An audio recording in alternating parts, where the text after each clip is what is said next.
ভিয়েতনামে একটি চাঞ্চল্যকর অভিযান চালিয়ে প্রাণী চোর চক্রের হাত থেকে শত শত বিড়ালকে উদ্ধার করেছে দেশটির পুলিশ। ধারণা করা হচ্ছে এই বিড়ালগুলোকে অবৈধভাবে সংগ্রহ করে খাদ্য হিসেবে বিক্রির উদ্দেশ্যে পাচার করা হচ্ছিল।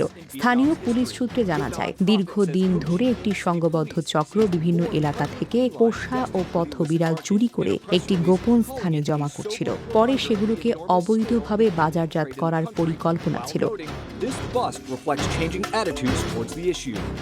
গোপন তথ্যের ভিত্তিতে পুলিশ অভিযান চালিয়ে একটি গুদামে হানা দেয় এবং সেখানে বিপুল সংখ্যক বিড়াল আটক অবস্থায় পাওয়া যায়। অভিযানের সময় পুলিশ দেখতে পায় অনেক বিড়াল অস্বাস্থ্যকর পরিবেশে খাঁচায় বন্দী।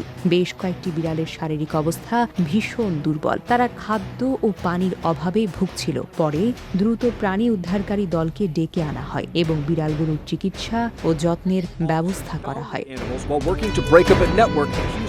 এই চক্রটি দীর্ঘদিন ধরে বিভিন্ন শহরে সক্রিয় ছিল এবং স্থানীয় বাজারে অবৈধভাবে প্রাণী বিক্রির সঙ্গে জড়িত ছিল। অভিযানের সময় কয়েকজন সন্দেহভাজনকে আটক রাখা হয়েছে এবং তাদের বিরুদ্ধে আইনগত ব্যবস্থা নেওয়া হচ্ছে। স্থানীয় প্রাণী অধিকার সংস্থাগুলো এই সফল অভিযানের প্রশংসা করেছে এবং এটিকে প্রাণী নির্যাতন ও অবৈধ বাণিজ্যের বিরুদ্ধে একটি গুরুত্বপূর্ণ পদক্ষেপ হিসেবে উল্লেখ করেছে। তারা আরও কঠোর আইন প্রয়োগের দাবি জানিয়েছে, যাতে ভবিষ্যতে এই ধরনের ঘটনা রোধ করা যায়।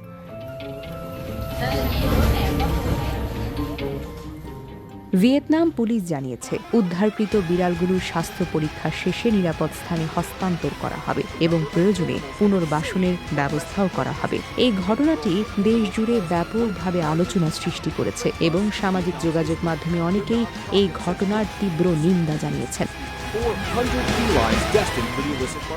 এই অভিযানকে প্রাণী সুরক্ষার ক্ষেত্রে একটি বড় সাফল্য হিসেবে দেখা হচ্ছে, যা অবৈধ প্রাণী বাণিজ্যের বিরুদ্ধে কঠোরভাবে বার্তা দেয়।